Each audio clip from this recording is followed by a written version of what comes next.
السلام عليكم ورحمة الله وبركاته. رب اشرح لي صدري ويسر لي أمري واحلل عقدة من لساني يفقه قولي. رب يسر ولا تعصي وتمم بالخير. رب زدني علما. عزيز طلبة طالبات، معزز سامعین اور دوستو، میں آصف بالسی اب تمام کا میرے چینل پر دلی خیر مقدم کروں.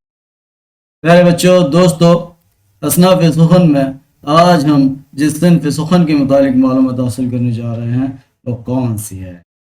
تو میں بتا دوں کہ آپ نے کوئی قصہ یا کہانی تو پڑھا ہوگا. ہاں، ایسے کہانیاں جس میں پریاں نظر آتی ہوں، جس میں جنات ہوں، جس میں آپ قالین پر بیٹھے ہوئے آسمان میں اڑ رہے ہوں، گھوڑے آسمان میں اڑ رہے ہوں، یا کسی کی جان جو ہے طوطے میں اٹکی ہوئی ہو. ایسے کہانیاں قصے تو سنے ہوں گے. ہاں، تو ان تمیز کلمات کے ساتھ آپ سمجھ گئے ہوں گے کہ آج ہم اصناف سخن میں کس صنف سخن کے متعلق معلومات حاصل کرنے جا رہے ہیں. جی ہاں، آپ نے بالکل صحیح پہچانا، وہ ہے مثنوی. تو پیارے بچوں، دوستو، آج ہم صنف مثنوی کے متعلق اس کے معنی مفہوم، اس کی تعریف مثالوں کے ذریعے تفصیل سے یہاں پر سمجھنے کی کوشش کرتے ہیں. تو چلیے دیکھتے ہیں. مثنوی، دیکھیے، مثنوی عربی زبان کا لفظ مثنا سے مشتق ہے، لیا گیا ہے، نکلا ہے، اور جس کے معنی ہے دو کرنے کے یا دہرانے کے یا دو کرنا. یہ دو کیا ہے بھائی؟ اس میں کس طرح دو کیا جاتا ہے، یہاں پر کس طرح دہرایا جاتا ہے. تو اب اس لغوی معنی کے تحت دیکھیے کہ اصطلاح شاعری میں مثنوی کس صنف سخن کو کہتے ہیں. تو اصطلاح میں مثنوی ایسی طویل نظم کو کہتے ہیں جس میں کوئی قصہ یا واقعہ تسلسل اور تفصیل کے ساتھ بیان کیا گیا. اس میں ایک تسلسل پایا جاتا ہے، اس میں ایک رت پایا جاتا ہے. ایسا قصہ یا واقعہ جو تسلسل کے ساتھ بڑی تفصیل سے جس نظم میں بیان کیا جاتا ہے، ایسی نظم کو ہم مثنوی کہتے ہیں. اور اس کی خصوصیت کیا ہے؟ یہاں پر جب آپ دیکھ رہے ہیں اس کے لوگوں معنی دو کرنے کے، یہاں پر بھائی یہ دو کیا کرنا ہے؟ تو دیکھیے، اس کے ہر شعر کے دونوں مصرے ہم قافیہ و ہم ردیف یا ہم قافیہ ہوتے ہیں. کیا؟ شعر کے دونوں مصرے، شعر میں تو دو مصرے ہوتے ہیں، اور دونوں مصرے کیسے ہوتے ہیں؟ ہم قافیہ، ہم ردیف یا ہم قافیہ ہوتے ہیں.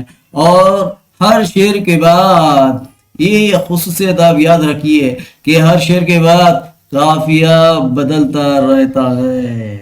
ہاں، ایک تو دونوں مصرے ہم قافیہ ردیف ہوتے ہیں، اور ہر شعر کے بعد جب اگلا شعر آتا ہے تو وہاں پر جو ہے اس کا بھی قافیہ کیا ہے؟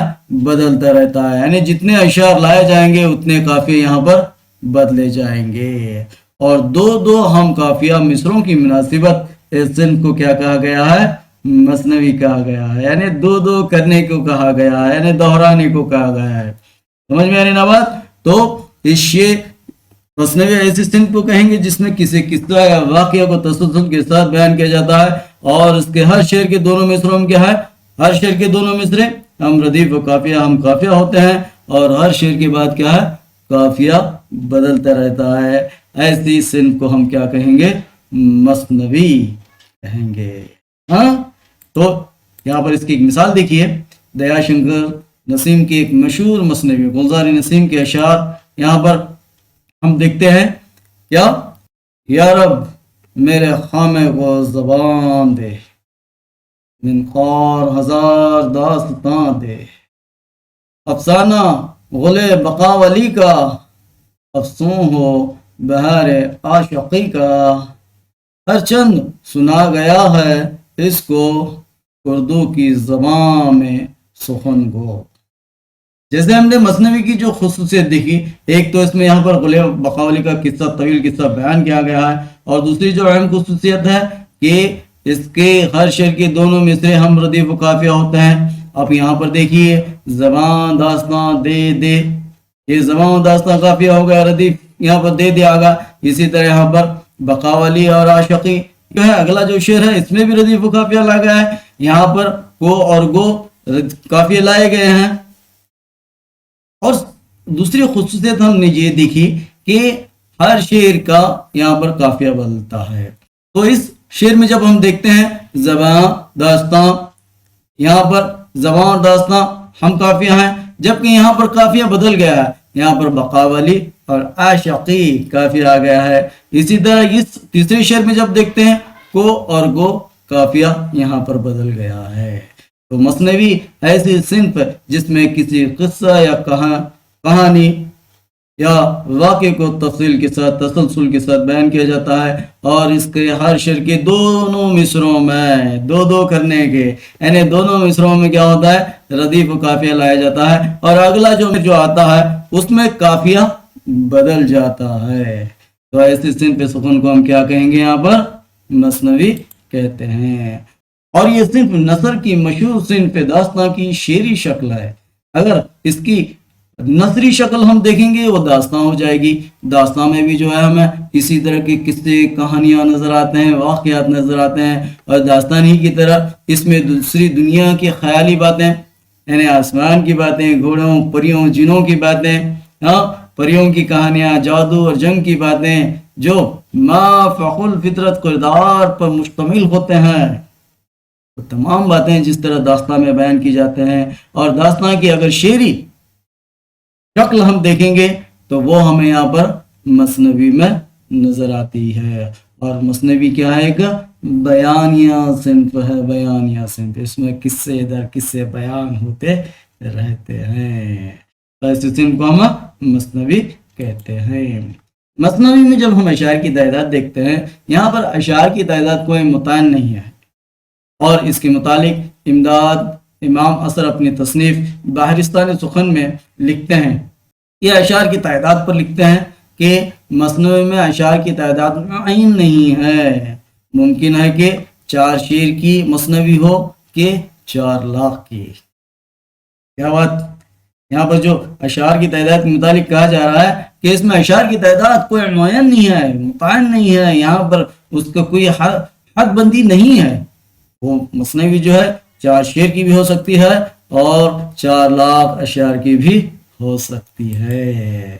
اور مثنوی کی ایک خصوصیت یہ ہے کہ مثنوی چھوٹی ہو یا بڑی طویل ہو، اس کے سبھی اشعار کیا ہے، ایک ہی بحر میں ہوتے ہیں، بحر تو ایک ہی ہوگی، وزن تو مثنوی کا ایک ہی ہوگا، چاہے چھوٹی ہو یا پھر بڑی ہو۔ اور مولانا الطاف حسن علی اس صنف کے متعلق لکھتے ہیں، اردو شاعری کے تمام اصناف میں سب سے زیادہ کارآمد صنف مثنوی ہے۔ لکھتے ہیں جتنے بھی اس کے اصناف ہیں اس میں سب سے زیادہ کارآمد صنف جو ہے مثنوی ہے، چونکہ اس میں ظاہری اور معنوی ہر اعتبار سے بلند پایا شاعری کے تمام لوازم موجود ہیں، چاہے ظاہری خصوصیت ہو یا معنوی خصوصیت ہو، یہاں پر ہر اعتبار سے بلند پایا جو شاعری کے لوازم ہونے چاہیے وہ اس صنف سخن میں موجود ہیں۔ یہ الطاف حسن علی مثنوی کے متعلق کہتے ہیں۔ اب مثنوی کے مضامین کیا ہیں، کن مضامین پر مثنوی لکھی جاتی ہے؟ تو دیکھیے مثنوی میں ہر طرح کے مضامین سما سکتے ہیں، بیان کیے جا سکتے ہیں، اس میں مضامین کی کوئی تخصیص یا تحدید نہیں ہے کہ یہ مضمون اس کا حصہ ہو، اس کے لیے کوئی حد بندی یہاں پر نہیں بتائی گئی۔ مثنوی کا اصل مقصد جو ہے یہاں پر واقعہ نگاری ہے یا قصہ بیان کرنا ہے، اس لیے یہ بیان یا صنف ہے، اور واقعات تاریخی بھی ہو سکتے ہیں اور افسانے بھی ہو سکتے ہیں۔ یہ واقعات جو بیان کیے جا رہے ہیں نا، یہ تاریخی بھی ہو سکتے ہیں، تاریخ پر بھی مبنی ہو سکتے ہیں، یا پھر افسانوی بھی ہو سکتے ہیں، خیالی بھی ہو سکتے ہیں۔ اور ڈاکٹر گیان چند صاحب حسن معرہری کے حوالے سے یہاں پر لکھتے ہیں کہ جذبات انسانی، مناظر قدرت، تاریخی واقعات جس خوش اسلوبی اور روانی سے مثنوی میں سما سکتے ہیں، ان کی اتنی گنجائش کسی صنف سخن میں نہیں ہے۔ زندگی کے تمام شعبے سوانی، رزمیہ ہوں یا تاریخی، عشقیہ ہوں یا اخلاقی، فلسفیانہ ہو یا افسانہ، غرض کے تخیل کی خبت مثنوی میں ہوتی ہے۔ یہ جو انسانی جذبات ہیں، مناظر قدرت کے مناظر ہیں، تاریخی واقعات ہیں، ہاں اس خوش اسلوبی سے، روانی سے اس میں بیان کیے جاتے ہیں کہ تمام جو زندگی کے شعبے ہیں، چاہے وہ رسمیہ ہو، تاریخی ہوں، عشقیہ ہوں، اخلاقی ہوں، فلسفیانہ ہو یا افسانوی ہو، تمام کا جو خیال ہے، تمام کی جو شاعر کے ذہن میں جو خیال پنپتا ہے، وہ تمام کی خپت اس صنف سخن میں ہوتی ہے، یعنی تمام مضامین اس میں بیان کیے جا سکتے ہیں۔ مصنوعی میں عموماً ما فوق الفطرت واقعات، یعنی جن اور پریوں کے خصائص، جن ہیں، پریاں ہیں، ہاں مختلف قسم کی جو ہیں یہاں پر حیوانات ہیں، ما فوق الفطرت کردار، یعنی وہ کردار جو حقیقت میں ان کا کوئی وجود نہیں ہوتا، ایسے جن پریاں آپ نے دیکھی ہیں کبھی؟ نہیں، یہ تو صرف قصے کہانیوں میں بیان ہوتے ہیں، تو ان کے خصائص، ان کے قصے، اس کے ساتھ ساتھ عام انسانوں کی حسن و عشق کی داستان، جنگی، اخلاقی، مذہبی قصے اور کہانیاں، معاشراتی اور سماجی رسم و رواج کا بیان اور تصوف کے مسائل کا بیان جیسے مضامین اس میں پائے جاتے ہیں۔ یہ فوق الفطرت کردار کے علاوہ جو ہے یہاں پر ان قصوں کے علاوہ انسان کی جو حسن عشق کی داستان ہے اس پر بھی یہاں پر کئی مثنویاں لکھے گئے ہیں، جنگی، اخلاقی اور مذہبی قصوں پر بھی کئی مثنویاں لکھی گئے ہیں، معاشراتی اور سماجی رسم و رواج کا بیان اس میں یہاں پر بیان کیا جاتا ہے، اور تصوف کے مسائل بھی جو ہیں مثنوی میں بیان کیے جاتے ہیں۔ یہ تمام جو ہیں مثنوی کے مضامین ہیں جو مثنوی میں لائے جاتے ہیں۔ اور جب مثنوی کے موضوعات کو ہم دیکھتے ہیں، اس کا موضوع کیا ہے، تو موضوع کے تحت مولانا شبلی نعمانی صاحب نے شعر الاجنم میں اس کی تقسیم یوں کی ہے کہ اس کی موضوعات یوں ہیں کہ مثنوی کیا کس موضوع پر لکھی جاتی ہے، وہ رسمیہ ہے، عشقیہ، اخلاقی، قصہ و افسانہ، تصوف و فلسفہ، یہ اس کے اہم موضوعات ہیں۔ اور مولانا شبلی جو ہیں یہ تقسیم فارسی مثنیوں کے پیش نظر انہوں نے کی ہیں۔ کیا اس کی موضوعات کیا ہیں؟ رزم یعنی جنگی، عشقیہ، اخلاقی قصے اور افسانہ، تصوف اور فلسفہ جو ہے اس کے اہم موضوعات ہیں۔ اور امداد امام اثر صاحب جو ہے کاشف الحقائق میں مثنیوں کے موضوع کے لحاظ سے یہاں پر ان کی جو تقسیم ہے وہ یہ ہے کہ رزمیہ، بزمیہ، یعنی رزم بھی ہے، جنگ بھی ہے، اور بزم بھی ہے، حکمت، تصوف اور دیگر متفرقات میں تقسیم انہوں نے مثنوی کے موضوعات کو امداد امام اثر نے یہاں پر کاشف الحقائق میں کیا ہے۔ اب دیکھیے مثنوی کے اجزاء ترکیبی، کن اجزاء مثنوی جب شاعر لکھتا ہے تو کن اجزاء کو مد نظر رکھتے ہوئے یہ مثنوی ترتیب دی جاتی ہے، تو دیکھیے پہلا ہے حمد، نعت، منقبت، مناجات۔ پہلے جو ہے یہ اس سے جو ہے مثنوی کا آغاز کرتا ہے، یہ پہلا جز ہے۔ اس کے بعد جو ہے دوسرا جو ہے مدح بیان کرتا ہے، کس کی شان میں؟ بادشاہ، عمرہ یا حاکم۔ اس کے بعد جو ہے تیسرا اس کا جز ہے تعریف سخن یا تعریف خامہ، یعنی تعریف سخن، شاعری کی تعریف کرتا ہے۔ اس کے بعد جو ہے سبب تعریف، کیا اس کا سبب کیا ہے تعریف کا، وہ بیان کرتا ہے۔ اس کے بعد اصل قصہ، جس قصے کے متعلق وہ بیان کرنا چاہتا ہے وہ یہاں پر بیان کرنا شروع کر دیتا ہے، اور قصے کے بعد جو ہے مثنوی اپنے اختتام کو پہنچ جاتی ہے۔ تو یہ 6 اہم جو ہے مثنوی کے اجزاء ترکیبی ہے، جسے جو اہل زمانی نظر کی ترتیب یہاں پر رکھی ہے۔ اب دیکھیے اردو کے مشہور مثنوی اور مثنوی نگار، جب ہم نے مثنوی کی تعریف دیکھ لی ہے تو یہاں پر اردو کی چند مشہور مثنویاں کون سے ہیں اور اس کے مثنوی نگار یعنی اس مثنوی کے لکھنے والے شاعر کون سے ہیں، تو دیکھیے مثنوی کی ابتدائی نقوش دکن میں ملتے ہیں، جیسے ہم نے ہر صنف کے متعلق دیکھا ہے کہ اس کی ابتدائی نقوش دکن میں ہی ہیں، تو یہاں پر مثنوی کے بھی جو ابتدائی نقوش یہاں پر دکن میں ہمیں نظر آتے ہیں، اور دکن کا جو پہلا مثنوی نگار ہے وہ فخر الدین نظامی ہے۔ اہل زبان نے فخر الدین نظامی کو پہلا مثنوی نگار تسلیم، انہوں نے مثنوی نگار یہاں پر تسلیم کیا ہے، اور ان کی جو مشہور مثنوی ہے وہ ہے قدم رو پدم رو۔ قدم رو پدم رو یہ دراصل اس مثنوی کی کردار ہیں، چونکہ اس کی ابتدائی صفات یہاں پر دستیاب نہیں ہوئے۔ اس مثنوی کا اصلی نام کیا تھا کسی کو پتہ نہ چلا، اس لیے اس کردار کے تحت اس کا نام بھی جو ہے قدم رو اور پدم رو رکھا گیا۔ یہ شعر دیکھیے، جو کچھ کال کرنا سو تو آج کر، جو کچھ کال کرنا سو تو آج کر، نہ گھال آج کا کام تو کال پر، قدم رو کہیا پدم رو سن، قدم رو کہیا پدم رو سن، کہ جے ساچ مانے کہو آپ حکم۔ یہ جب اشعار ہم دیکھتے ہیں تو ایسا لگتا ہے کہ آج کی بات یہاں پر شاعر کر رہا ہے کہ جو کل کرنا ہے سو آج کر۔ ہاں، تو یہ فخر الدین نظامی کی مثنوی میں نظر آنے والے جو ہیں یہ اشعار ہیں جو قدم رو سے منسوب ہیں۔ نظامی کے علاوہ جب ہم دیگر مشہور و مقبول مثنویاں ہم دیکھتے ہیں یہاں پر دکن میں، تو دیکھیے خوش نامہ، شہادت التحقیق، خوش نغز جس کو میرا جی شمس الاشاق نے لکھا، اس کے بعد جو ہے وسیط الحادی، منفعات الایمان، مغز مرغوب جس کو یہاں پر شاہ برہان الدین جانم نے لکھا، لازم المقتدی، نو سرحار یعنی واقعہ کربلا جو جس کے مصنف ہیں اشرف بیابانی، جبکہ قطب مشتری ایک بہت ہی مشہور مثنوی ہے دکن کی جس کے شاعر ہیں ملا وجی، اور سیف الملک اور بدیع الجمال یہ بھی ایک مشہور مثنوی ہے۔ اس کے علاوہ طوطی نامہ یہ بھی مشہور مثنوی ہے جس کے شاعر ہیں غواسی، یہ غواسی ملا وجی دکن کے مشہور یہاں پر مثنوی گراں ہیں۔ اس کے علاوہ ابن نشادی بھی ایک مثنوی نگار کا بڑا نام ہے، اور ان کی سب سے مشہور مثنوی ہے پھول بند۔ اس کے علاوہ ہم جب دیکھتے ہیں بہرام و غل اندام جس کی شاعر طوئی، اور چندر بدن و مہیار محمد مقیم مقیمی، فتح نامہ نظام شاہ، میزبانی نامہ حسن شوقی یہ بھی بڑا نام ہے، قصہ بے نظیر گلدستہ محمد ابراہیم خان صنعتی، خاور نامہ کمال خان رستمی، گلشن عشق علی نامہ تاریخ اسکندری نصرتی، اور ابراہیم نامہ یہ عبدل کی لکھی ہوئی مثنوی ہے۔ یہ دکن کے اہم مثنوی نگار اور اہم اور مشہور مثنویاں ہمیں یہاں پر نظر آتے ہیں۔ جب شمال ہند میں ہم دیکھتے ہیں، شمال ہند میں سب سے پہلی مکمل اور مستند مثنوی افضل کی بکٹ کہانی ہے۔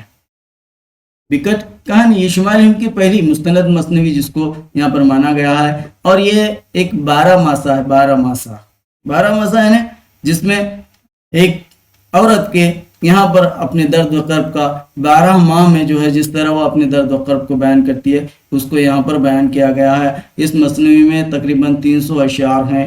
اس کی چند اشعار یہاں پر دیکھیے کیا لکھتے ہیں شاعر: سنو سخیو بکٹ میری کہانی، بھئی ہوں عشق کے غم سو دیوانی، نہ مجھ کو بھوک دن نہ نیند راتا، برہا کے درد سوں سینہ پر آتا، تمامی لوگ مجھے بری کہی ری، خرد گم کردہ مجنوں ہو رہی ری۔